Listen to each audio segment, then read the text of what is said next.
embarcaria em uma jornada mágica com um gato falante para resgatar livros?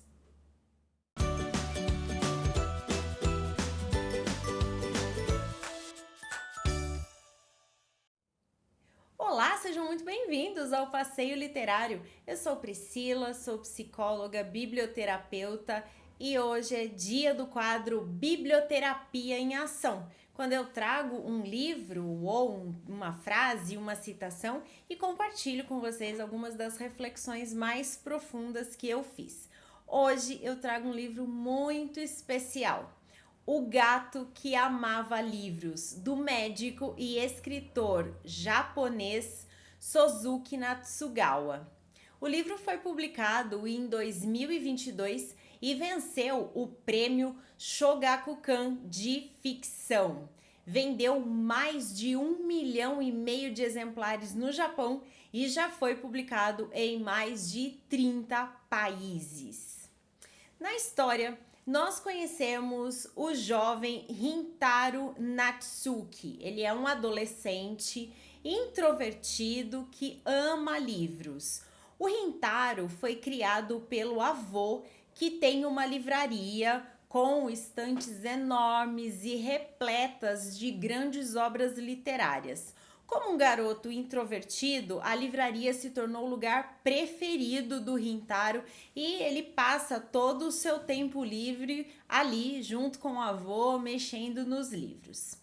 Acontece que o avô do Rintaro morre e, como ele ainda é um adolescente, ele se vê numa situação bastante difícil. Além de lidar com o luto do avô, vamos lembrar que pegando o caso do Rintaro como exemplo, esse luto não é apenas a ausência da pessoa, não é apenas a ausência do avô que ele não tem mais, mas também a perda de tudo aquilo que o vô fazia, a perda da possibilidade de se manter ali na livraria, que era um lugar que ele amava, porque o avô também já não está mais ali. Então o luto ele traz outras perdas menores junto com ele. E aí o Rintaro se vê no meio de todas essas perdas e com a possibilidade então de ter que fechar a livraria, quando de repente aparece um gato falante convidando o Rintaro para uma aventura. O gato identificou alguns lugares onde os livros estavam sendo abandonados, maltratados e os livros precisavam ser salvos, mas para isso era necessário que fosse alguém que realmente amasse os livros. O Rintaro ficou um pouco assustado com essa proposta, com esse convite, mas ele decidiu aceitar. Depois da primeira aventura, ele achou que já tinha terminado, mas aí o gato volta novamente porque ele identificou um outro lugar que precisa de ajuda para resgatar os livros. E o Rintaro, então, vai embarcar em algumas aventuras com o gato, num processo muito interessante que vai mostrando o crescimento, o amadurecimento do Rintaro, mas acima de tudo, uma autodescoberta. Ele começa a descobrir coisas sobre si mesmo, ele começa a perceber o amadurecimento dele, o conhecimento dele nessas aventuras e ele passa por tudo isso de um jeito bastante inseguro em alguns momentos, mas com muitas condições de fazer aquilo que lhe foi proposto. No final, nós entendemos que o gato fez uma ótima escolha convidando o Rintaro para esse desafio. Bem, uma das reflexões que eu fiz neste livro foi sobre a importância dos pequenos passos. O Rintaro foi caminhando, e quando ele se deu conta, ele tinha feito um percurso muito longo e muito importante. Eu quero destacar que este percurso, esses pequenos passos, vai acontecendo fora, no mundo externo, mas também acontece dentro do Rintaro. ele vai criando mais resistência, vai desenvolvendo a resiliência e vai se percebendo como uma pessoa mais forte, uma pessoa mais capaz. Um outro ponto interessante é que o gato, ele serve para o Rintaro como um mentor, alguém que o pega pela mão e diz: olha, siga este caminho, você está pronto para este caminho, e este caminho vai te mostrar quem você realmente é. Se você não conhece nada sobre mentores, dá uma pesquisada. É um trabalho oferecido por profissionais, claro. Precisa ser profissionais muito sérios, muito responsáveis, muito comprometidos, mas o gato, ele acaba servindo como um mentor para o Rintaro neste caminho de aventuras, mas que culmina num processo de autoconhecimento muito interessante. Mas o ponto que chamou mais a minha atenção foi com relação a sair da zona de conforto. O Rintaro, ele tinha uma rotina, até como uma pessoa mais introvertida, ele gostava dessa rotina de estar sempre ali com o avô. Quando o avô dele morre, ele já precisa enfrentar uma nova realidade. E aí, nessa nova realidade, aparece a oportunidade de mudar tudo, de fazer uma coisa que ele nunca tinha imaginado, uma coisa que ele nem sabia que existia. E aí, apesar de todas as dores, de todos os desafios que o Rintaro estava passando, ele decide aceitar o desafio e sair da zona de conforto. Se nós formos pensar bem, a zona de conforto nem sempre é confortável. Nós damos esse nome, mas talvez fosse mais adequado dizer zona de segurança. Por quê? Tendemos a nos sentir seguros em situações, em lugares, com uma rotina que já conhecemos. Tudo que é desconhecido pode nos causar desconforto, insegurança, medo, não sabemos o que vem depois. Isso pode gerar um verdadeiro terror em muitas pessoas. Então, temos a tendência de lutar para não sair disso. Com essa luta para permanecer nessa zona de conforto ou zona de segurança, acabamos nos conformando com coisas que podem ser tóxicas, coisas que podem causar sentimentos de tristeza, de raiva, de amargura, de desapontamento e até de frustração.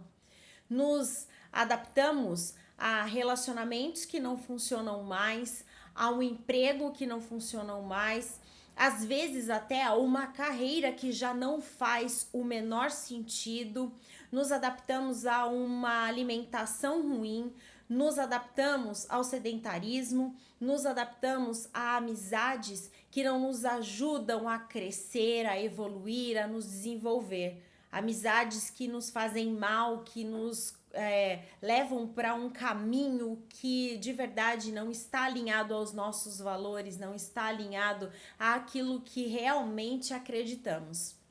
Mas sair dessa zona de segurança, dessa zona de conforto, exige coragem. E o Rintaro tem essa coragem e é um dos pontos altos do livro para mim. Essa coragem de encarar aquilo que não se conhece, essa coragem de olhar para um gato falante que não faz sentido e dizer: por que não? Por que esse gato não pode falar comigo? Por que isso tem que ser aversivo para mim? Por que isso tem que ser tão diferente? Por que é que eu tenho que afastar algo só porque é diferente? Isso é uma grande lição e traz uma possibilidade de repensarmos o modo como nós lidamos com todos os convites, com todas as oportunidades que a vida nos oferece. Às vezes recebemos uma oportunidade, recebemos um presente da vida e olhamos e dizemos assim: não, isso não pode ser verdade, afinal de contas, gato não fala. Se a vida está me propondo isso e isso é um gato falante, não, isso não pode ser bom, eu não quero saber, eu não quero conhecer, eu não quero entender. Só porque da maneira como vemos o mundo, como compreendemos o mundo, aquilo não faz sentido. O Rintaro nos ensina que o que não faz sentido pode ser exatamente o que estamos precisando para encontrar aquele caminho que é o mais importante de todos, o caminho para dentro, o caminho da autodescoberta, o caminho do autoconhecimento e, como consequência, da autoaceitação.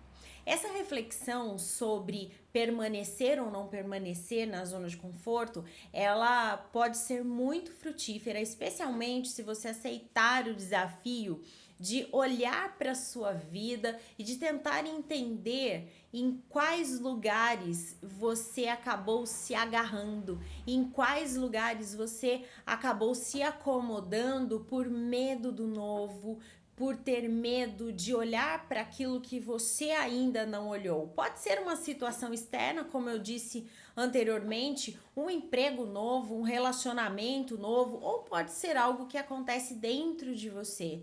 Soltar aquela mágoa, soltar aquela raiva, soltar aquela memória de algo que te feriu tanto. Às vezes nós ficamos tão apegados naquilo que nos feriu que nós deixamos de ver as oportunidades e as belezas que a vida está nos oferecendo. Deixamos de ver todas as possibilidades que nós temos de construir uma história diferente, de até ressignificar aquilo que não funcionou. Se é um relacionamento que não foi muito positivo, não foi muito produtivo, podemos deixar passar excelentes oportunidades de viver uma experiência melhor, uma experiência mais profunda, mais inteira, por estarmos apegados à memória de algo que não funcionou. Se precisamos tomar uma decisão, podemos decidir não agir por medo de cometer um erro como foi cometido no passado, com consequências ruins. Então, sair da zona de conforto é um convite para soltarmos tudo aquilo que já não funciona, tudo aquilo que não nos faz bem, tudo aquilo que nos feriu. E se alguém feriu, isso é com a pessoa, cada um dá o que tem. Nós pegamos. Se quisermos, nós temos essa escolha de soltar. Não conseguir esquecer o que aconteceu não significa que precisamos sempre ficar voltando nessa memória e produzindo aquele sentimento de raiva. Sabe aquele diálogo interno? Mas a pessoa não podia ter feito isso, não podia ter feito aquilo. Tomara que aconteça isso, tomara que aconteça aquilo com a pessoa. Isso só vai alimentando ainda mais os sentimentos ruins e não nos leva a lugar nenhum. Isso faz com que fiquemos intoxicados o tempo todo. E tudo que é tóxico ou está intoxicado não funciona e não faz bem para nós. Para mim, essa leitura, acima de tudo, é esse convite para refletir sobre em quais zonas de segurança eu ainda estou me apegando, em quais memórias eu estou me apegando, em qual pedacinho do meu passado eu ainda estou me apegando, que me impede de seguir adiante, de aceitar as lindas oportunidades que a vida oferece todos os dias. Antes de finalizar, eu quero dizer para você que não existe uma maneira certa ou errada de ler uma obra. O que existe é a leitura que fazemos a partir da nossa experiência, da visão de mundo que nós temos. Então, o meu objetivo não é dizer para você qual é o jeito certo ou o jeito errado de ler, de forma alguma, até porque isso não existe. O meu objetivo é apenas compartilhar com você as minhas experiências, as minhas reflexões. Se de alguma forma puder contribuir com você, eu fico muito feliz. Também te convido, caso você conheça essa obra, deixe aqui nos comentários quais foram as suas percepções, quais foram as reflexões que mais fizeram sentido para você, que mais falaram com você. Esse compartilhar de experiências é o que nos ajuda a crescermos, a nos desenvolvermos juntos. Se você ainda não conhece essa obra, eu te convido a deixar nos comentários se alguma coisa dessa reflexão faz sentido para você. E é muito importante, se não fizer sentido para você, se não falar com você, é porque não tem a ver com a sua história, não tem a ver com o seu momento de vida. Então, não tem problema. E um lembrete. Se alguma coisa que você ouviu aqui ou em outro lugar, alguma coisa que você leu te incomodou muito, despertou em você sentimentos mais desafiadores, como medo, a raiva, uma memória ruim, isso pode ser as suas emoções te dizendo que ali tem alguma coisa que precisa ser visto, que precisa ser cuidado, que precisa ser curado. Então, preste atenção a esses sinais. As nossas emoções, elas não são nem boas nem ruins. Elas estão ali para nos mostrar o que é que aquelas situações estão despertando em nós. As nossas emoções, elas são sinais de alerta. Então, preste atenção. Se você tem emoções desafiadoras, o que é que essa emoção está querendo te dizer? Se você chegou até aqui, eu te convido para curtir esse vídeo. Se você está chegando agora, seja muito bem-vindo ao Passeio Literário. Eu te convido a se inscrever. E se de alguma forma essas reflexões fizeram sentido para você e você acha que podem contribuir com outras pessoas, compartilhe esse vídeo. Todas essas ações são muito importantes para que essa mensagem chegue a outras pessoas e a família Passeio Literário cresça cada vez mais. Eu volto em breve com mais biblioterapia para vocês. Até lá!